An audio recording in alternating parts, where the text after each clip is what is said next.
Hello friends, and welcome to Listening to the Verde. My name is Max Wilson. I'm a program manager with Sustaining Flows at Friends of the Verde River.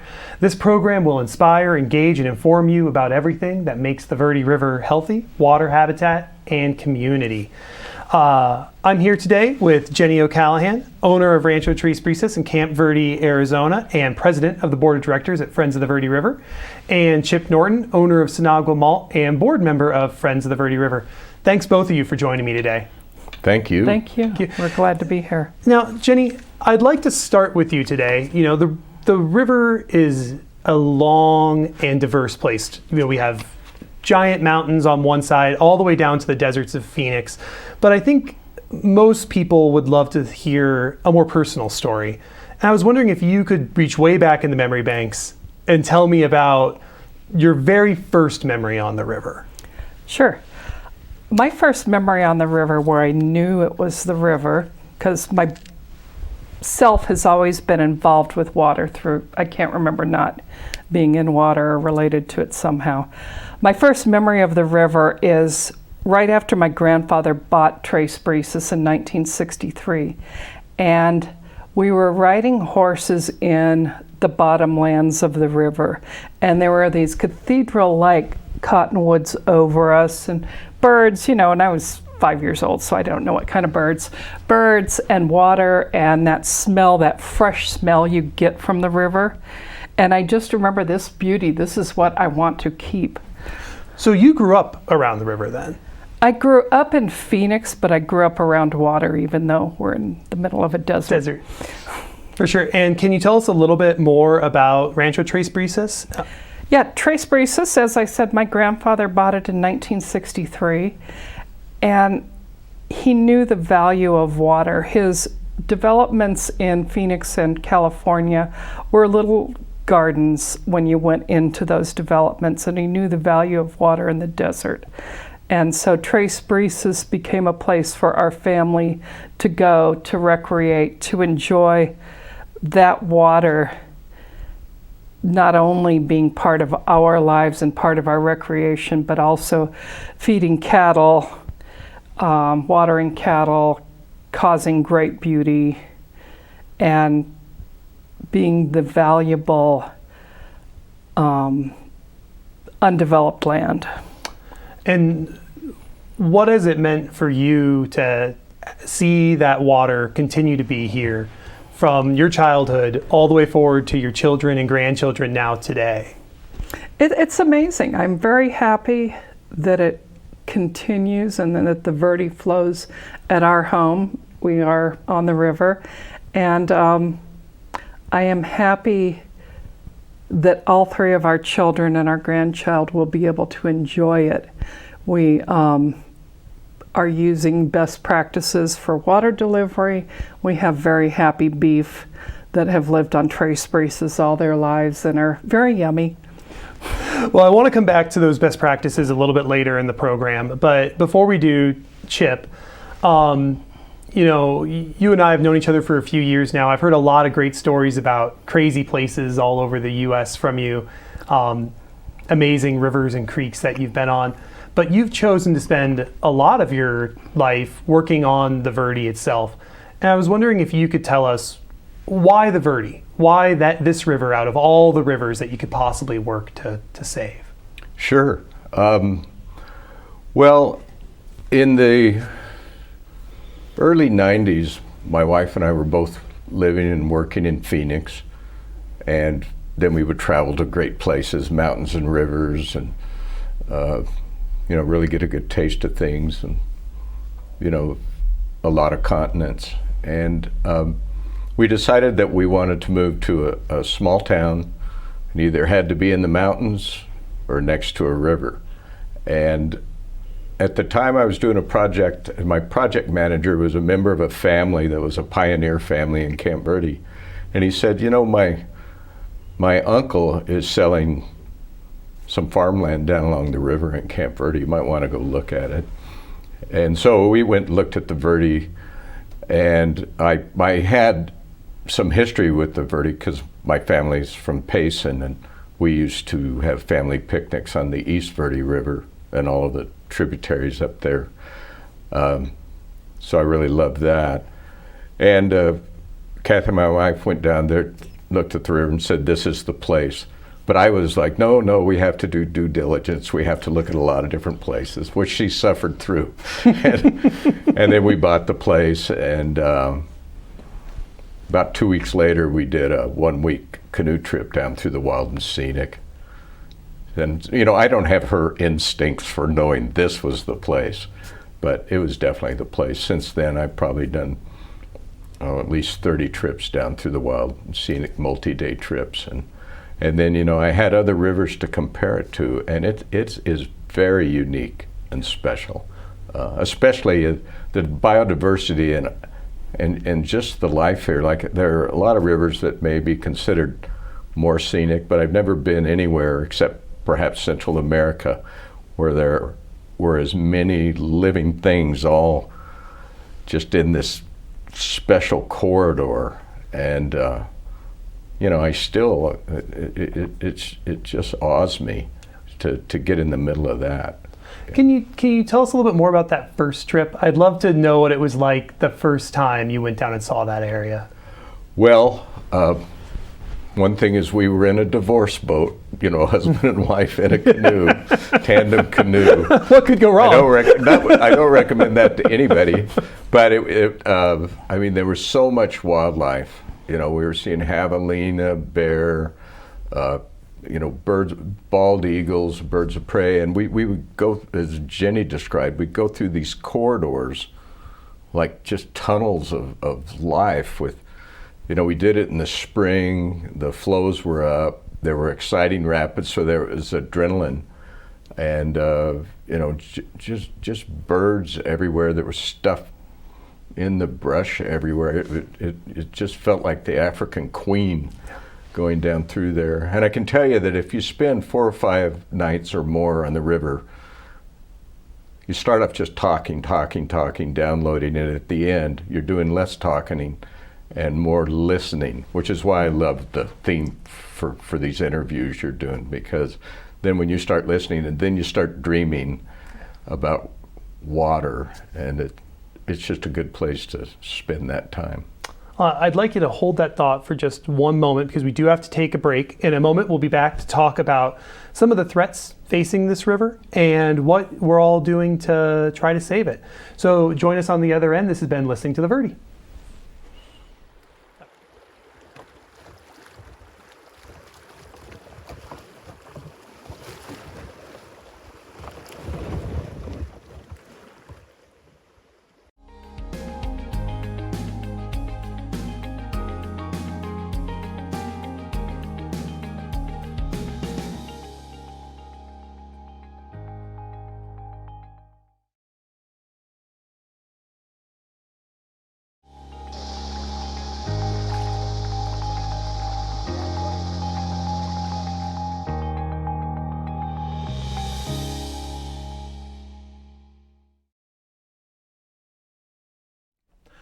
Welcome back. This is Listening to the Verde. My name is Max Wilson. I'm a program manager at Friends of the Verde River, and I'm joined here today with Jeni O'Callaghan and Chip Norton. Chip, I'd like to pick up where we were before the break. You were mentioning these amazing corridors of green and the unbelievable diversity of life and how it kind of burrowed its way into your mind a little bit and your dreams. Can you tell us a little bit, though? Let me back up. We've seen through our watershed report card that flows in the river are declining, and they're declining pretty rapidly. Can you talk to us a little bit about what you see as the threats to the river over the long term here are? Well, I think there has been a trend of, if you put it in terms of supply and demand, it's a hard-working river, and there are a lot of demands for that water, both, here in the Verde Valley for agriculture and downstream. And also the aquifers feed the river, have a lot of demand on them. And I think most people will agree right now that there is a challenge in having the supply and the demand balance out, which certainly affects river flows. But now we have, and I think anyone that's experienced the weather this summer, we have an additional challenge, and that's climate change, because, you know, here we went through an entire summer and, you know, we didn't have a monsoon. This time of year, the flows are typically up, and they really haven't come up much because we haven't had monsoon flows to, you know, bump that up. So I think that if you take the demand for water from humans, and I'm not saying that's a bad thing that there's that demand, but it's certainly a challenge. But then you put on top of that, you know, reductions in precipitation, especially reductions in snowpack that recharge the aquifers that feed the river. That's definitely a threat to river flow. Absolutely, and that was, I think, one of the main challenges we had in making the watershed report card was this decision on, like, what do we do about climate? Right. How do we think about climate as an issue? And I think the conclusion that the folks we were working with there came to was, we want to have a river whether the climate cooperates or not. Right. This is an important enough thing. So, Jeni, if you wouldn't mind talking a little bit now about some of the things that you guys are doing to reduce that demand that Chip was talking about. Mm-hmm. One of the big demands in the Verde Valley is groundwater pumping. And at our ranch, we do use groundwater to irrigate our fields, therefore to feed our cattle. And there's several different ways to water ground like that. When you're watering 14 acres, it's not just a little sprinkler. Indeed. Yeah. We used to do flooded irrigation, which I thought was reasonably sufficient, and I found that sprinkler irrigation actually is more efficient, more water goes back to the river, and it even makes the fields more even, mm-hmm. so that there's more grass and other stuff for the cattle to have. So we've started sprinkler irrigation with a grant from Nature Conservancy, mm-hmm. and it's really pretty also. And it kind of acts like a swamp cooler, so it cools down the land. So just to make sure I got that straight, you guys, through this change to sprinkler irrigation, are using less water but getting more consistent grass, getting the same amount of feed? Yes, how crazy is that? that's great. Those are the kind of solutions we love to hear about. Yeah, a happy solution. Chip, I was wondering, towards that same vein, you have been working for the last few years on Sinagua Malt, which is this really innovative solution to keeping farmers engaged in farming, opening up agricultural markets, while also trying to reduce water use and keep the river flowing. Can you talk our audience through some of the basics of that program in the simplest way you can describe it? Okay, basically it is converting crops, crop conversion. And, you know, two of the bigger summer crops in the Verde Valley with farmers were alfalfa and corn. So we did a lot of research on grains that might, you know, yield the same profit or more to the farmer, but use substantially less water, you know, during the irrigation season or throughout the year. And anyway, malting barley actually turned out to be a great fit for two reasons. One, it uses significantly less water than corn or alfalfa. So overall, it will reduce your water demand and yet be more profitable to the farmer. But there's also a seasonal shift there, because the farmer plants malting barley in January, harvests in June, doesn't irrigate those fields in the summer. So it's taking water when there is water in the river, and during the summer months when demand's at the highest and precipitation's the lowest, you're keeping that water in the river. So it turns out you can take, just even though Sinagua Malt is a small business, which we will be expanding over time, you know, just in the month of June with less than 100 acres of field planted in barley, you'll save a minimum of 61 million gallons that month. That's unbelievable. So it really makes a difference in river flows. And I just like it because, you know, the nonprofit world does so many good things, but I felt, well, there's room to bring in, you know, business markets as well, and just everything you can bring to bear to address the threats that we talked about is important. Absolutely, and I think, Jeni, that same question goes to you then. Has having the river been around, has that been an asset for your business? Has that been something that has helped you grow? Yeah, no farms, no food. We do need food. And so, almost everything we eat even, is affected by water in some way or another. So yeah, it's helped our business grow and helped the quality of our beef continue to be a very high quality. Great. So I wonder now, we've talked a little bit about the past, the threats that are facing the river, what it was like when we were all growing up. What does the river look like in 20 years? Let's start with you, Jeni. Well, my glass is always half full, so the glass, the river, will be at least where it is today. There will be more and more people out there becoming more aware of river-friendly living and ways to indeed give back to the river through knowledge, through good pumping or use of water, through recognizing that there's cool birds and other stuff out there. And do you see locally people getting more engaged with the river over time? It sounds like you're alluding to that. Yeah, definitely. Friends has started on a very small scale so far, a river-friendly living. And we have a sign outside at our at the ranch on the river that says river-friendly living. I can't remember exactly what it says.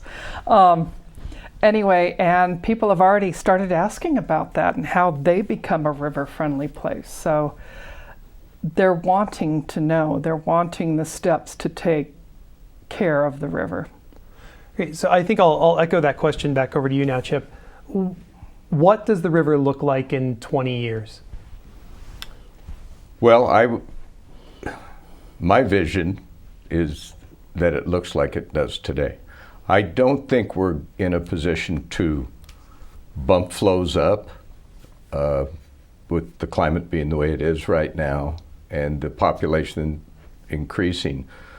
But I think that there are just a lot of good indicators that we can maintain the base flows we have. And the engagement of the community in the last 15 years, I mean, the trajectory is, it's a steep curve. It's really amazing. Because 10 years ago, when I got involved with this, it was not that popular with a lot of elected officials, and that's just changed entirely. So to speak on that a little bit more, what was it like 10 years ago? Well, I remember Chip Davis, who was a former supervisor, talking to me about they had a meeting about removing the sand and gravel plants from the riverbed, and it was in Cottonwood. And he said they had to have all the police there. A lot of people showed up with their guns, and it was not a place for mature conversation among adults. It was a hot issue, and that's just changed completely. Great. So I think there's been so much progress made. I think Friends has done a great job and other conservation groups, but I think I got to hand it to a lot of the community leaders and elected officials that they have really stepped up. The leadership of the Yavapai Apache Nation is inspirational when they're talking about preserving the river. There's just a lot of voices speaking in unison right now. And there better be, because this is going to be a very, very hard project, and everybody needs to be committed to it. So, Jeni, what do you think makes it hard? To Chip's point, it's a hard project. What are the things that get in the way of us getting to this vision in 20 years? The hardest thing is changing people's minds. Arizona is a nice place to live. The Verde Valley is even nicer than Phoenix because it's not as hot. And so people want to be up here. But we need to ensure that those people who move up here know that there's a river and appreciate the river and continue to do things that help the river continue to flow. like using sprinkler irrigation in my case, or perhaps just collecting water to water your flowers out front. Absolutely. And I wonder about that knowing there's a river here component. Because I know growing up in Phoenix, when people talked about the Verde, it was sometimes they didn't say the nicest things about it. It was hard to get to, it was hard to access. Do you think that we've moved the needle far enough on that? Or do we need to continue to push further? How about we'll throw that to you first, Chip. Well, yeah, we do need to move the needle, but I think that that's an incremental thing. I think if we can do in the next decade, make the progress we've made in the last decade, I'm hopeful. Again, I'm just very impressed with what community leaders are doing. It's good forward-thinking leadership in the Verde Valley. Yeah. Great. So changing gears here just a little bit as we're getting close to the end, I'd like to talk to you guys a little bit about your involvement just directly with Friends, how you ended up here and why this is an issue you choose to spend your time and energy on. Jeni just recently became our board president. Yay! Yay! Exactly. We're all very happy for that. I was wondering if you could tell us a little bit, why is Friends in particular the type of organization that you want to work with? I moved to the Verde Valley officially in 2008, and at that time, my dad and mom were in a lawsuit with Salt River Project. And so my dad died that year. Oh, no. So I inherited this. What? And going through that process, I came to know people connected to water in the Verde Valley. And I have to admit, Kim Shonick was one of them. And I started asking her when we were going through various water issues on our properties, what else could I do? And she suggested Friends of the Verde River. And at the time, I was like, I don't know if I want to be that busy. Here I am. We got you here today. and I really was inspired by the way that Friends of the Verde collaborates and does not give it just one way, that we look at all kinds of solutions. We critically think about the river and about the community and how it can all connect and be better. And Chip, I think your leadership over the years is a big part of what got Friends to that point. We have this tagline, right? Working collaboratively for a healthy Verde River. Let's break that down into some pieces. Mm-hmm. What does it mean to you to work collaboratively? Well, I think it is, to take an older term, is working with partners. And in my life, my short life to date, when I saw things getting done, it was done with teamwork. And I know we tend to tout, strong leadership, and it's definitely important for someone to get all these people together. But that kind of teamwork got things done. And so, my goal was just to get these people together. And they didn't necessarily they just needed a catalyst, an agent of change to get them together. And then they would just come up with the greatest ideas. And they just got a ton of work done on the ground with habitat restoration and working on policy change. And that's what then affected a lot of the elected officials, is that this group of respected community leaders was coming in and they were developing, wildlife areas, recreation areas, and they were adding assets on the ground, and elected officials like to see that sort of stuff. Yeah. And so if you're thinking about those partnerships, which I really like that word as well, what are the one or two things that came out of the early days that you're the most proud of?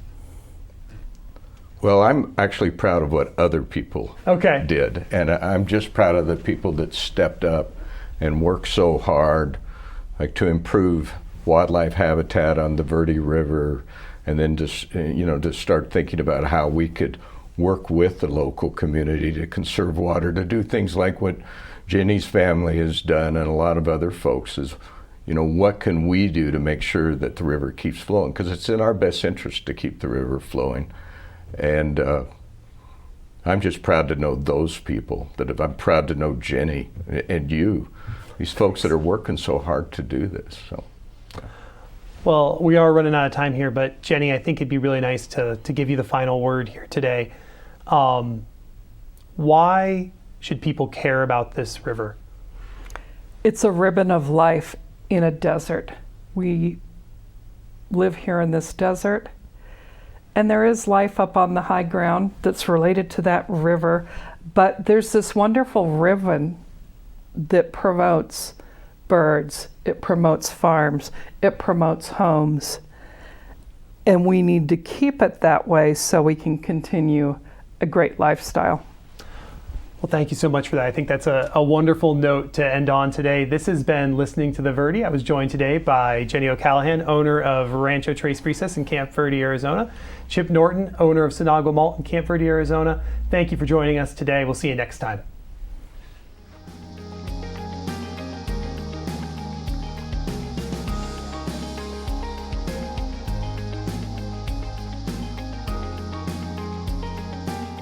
Listening to the Verde is brought to you by Friends of the Verde River. Please visit verderiver.org/listening for more videos and resources.